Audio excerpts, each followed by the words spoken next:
Ikhwan dan akhwat yang dirahmati Allah Subhanahu wa taala, setelah kita memahami makna ujub secara istilah, kita bisa paham perkataan Al-Jurjani tadi ketika dia menjelaskan tentang ujub, yaitu seorang merasa dia telah mencapai suatu kedudukan padahal dia tidak berhak untuk mendapatkannya. Demikianlah orang yang ujub, dia merasa dirinya berhasil tinggi karena kemampuan dia, padahal tidak. Padahal keberhasilan itu semata-mata dari Allah Subhanahu wa taala. Lagi pula kemampuan yang dia miliki, kecerdasan yang dia miliki, pengalaman yang dia lakukan, semuanya dari Allah Subhanahu wa taala. Semuanya dari Allah Subhanahu wa taala. Kita ini apa? Nothing.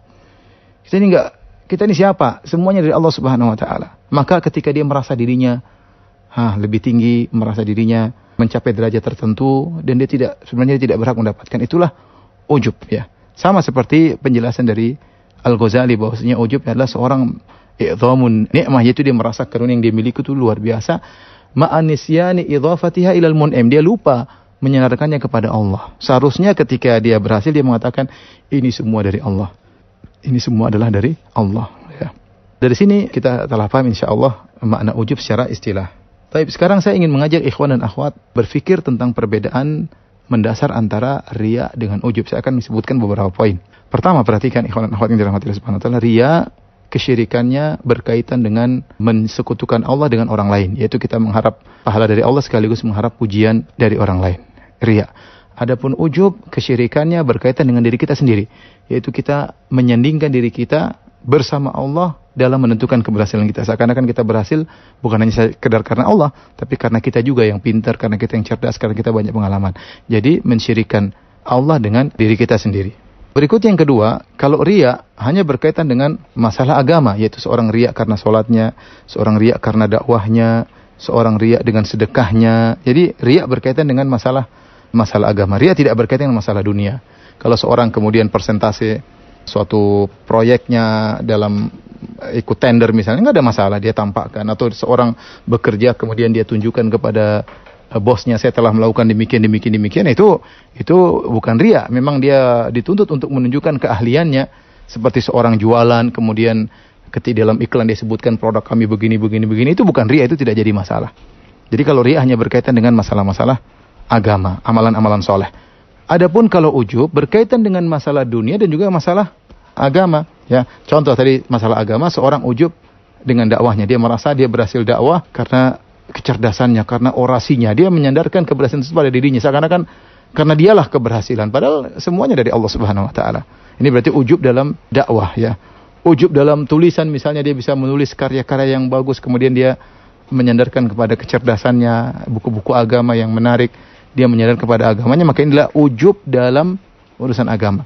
Selain dalam urusan agama, ujub juga bisa dalam masalah dunia ya. Seperti tadi, seperti kita contohkan pada pertemuan sebelumnya, itu orang merasa bangga ketika dia berhasil menjadi orang kaya. Dia mengatakan karena saya cerdas, mulai dari nol, karena saya begini ya.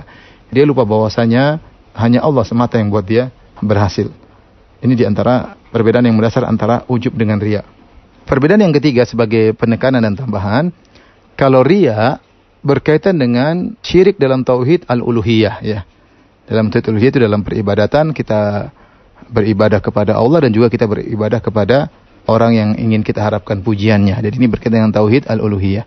Adapun ujub berkaitan dengan tauhid ar-rububiyah dalam masalah isti'anah, yaitu kita tidak meyakini hanya Allah yang menolong kita, tapi kita menyatakan kita juga bersama Allah menentukan keberhasilan kita.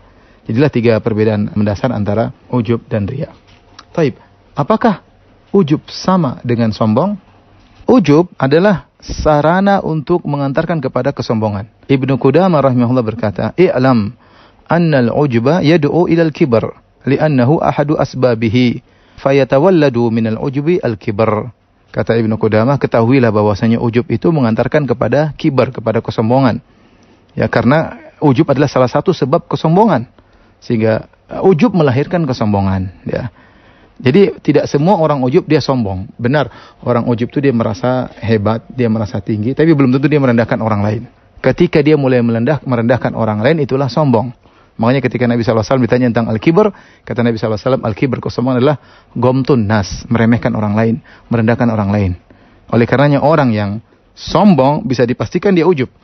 Orang yang sombong dia pasti ujub, tapi orang ujub belum tentu sombong. Orang ujub belum tentu sombong, ya. Tetapi ujub mengantarkan kepada kesombongan.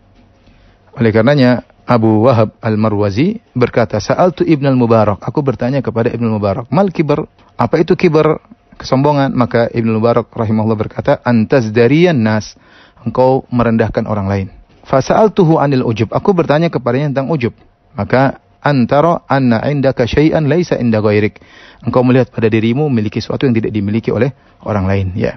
Ini namanya ujub. Jadi kita merasa kita hebat, tinggi, itu sudah ujub. Tetapi ketika kita mulai merendahkan orang lain, meremehkan orang lain, maka itulah ujub yang mengantarkan kepada kesombongan. Dan dua-duanya sangat berbahaya. Wallahu a'lam bishawab.